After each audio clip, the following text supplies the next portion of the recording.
DJ Tillu ఇష్టమా, వరుణ్ ఇష్టమా అంటే నాకు తెలుసు కథలో వరుణే ఇష్టం. నీరజ కోన గారి డైరెక్షన్ ఇస్ పర్ఫెక్ట్ అంటే పర్ఫెక్ట్. తెలుసు కదా will be standing over big.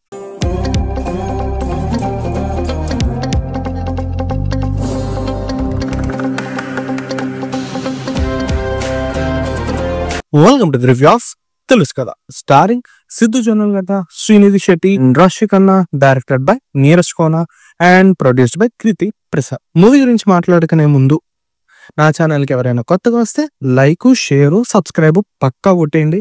So just 2000 సబ్స్క్రైబర్స్కి దగ్గరలో ఉన్నాం. మూవీ అయితే నాకు కొన్ని సెక్షన్స్లో వన్ టైం వాచ్ అనిపించింది.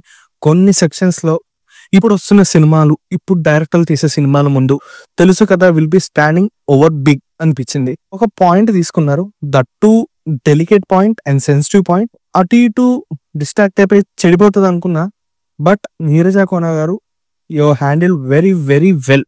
Sensitive topic, I just don't want to reveal it. ఇట్లాంటి టైప్ ఆఫ్ మూవీస్ ఇప్పుడున్న సిచ్యువేషన్స్ కి తగ్గట్టుగానే రిలీజ్ అయింది. ఫ్యామిలీతో కలిసి ఇలాంటి మూవీ చూడొచ్చా అంటే ఐ ఆబ్జెక్టివ్, బట్ బాగుంది. ఈ మూవీ రివ్యూ అంతా నేను ఒకటే చెప్తానండి, నీరజ కోన గారి డైరెక్షన్ ఇస్ పర్ఫెక్ట్ అంటే పర్ఫెక్ట్. ఎటు డిస్ట్రాక్ట్ అవ్వలేదు, ఆన్ సింగిల్ నోట్ ఉన్నారు. And she has proven that content is a king. To be open and frank, people media ఫ్యాక్టరీలో ఇప్పటిదాకా వచ్చిన సినిమాస్ లో అన్ని ఒక ఎత్తు అయితే ఈ మూవీ ఒక ఎత్తు అనిపించింది. ఒక పాయింట్ మీద స్ట్రాంగ్ ఫౌండేషన్ వేసి క్లైమాక్స్ దాకా అదే ఫౌండేషన్ మీద ఒక 6-7 ఫ్లోర్లు కట్టేసినట్టే అనిపించింది నాకైతే సినిమా అంతా. ఈ సినిమా కొంతమందికి నచ్చచ్చు, కొంతమందికి నచ్చకపోవచ్చు. ఈవెన్ నన్నే తీసుకోండి, కొన్ని సెక్షన్స్ లో ఇది ఒక వన్ టైం వాచ్ అనిపించింది, బట్ కొన్ని సెక్షన్స్ లో it stands on strong point. Let's take Arjun Reddy. ఒక స్ట్రాంగ్ పాయింట్ మీద ఫౌండేషన్ వేసుకుని ఫ్రమ్ స్టార్టింగ్ టు ఎండింగ్ ఒకటే పాయింట్ మీద స్థిరంగా అలా నుంచి సినిమా అంతా రన్ చేశారు. బ్లాక్ బస్టర్ అయిపోయింది. యానిమల్ తీసుకోండి, ఫ్రమ్ స్టార్టింగ్ టు ఎండింగ్ ఒకటే point, strong foundation, cinema block buster. తెలుసు కదా కూడా ఒకటే strong point from starting to ending.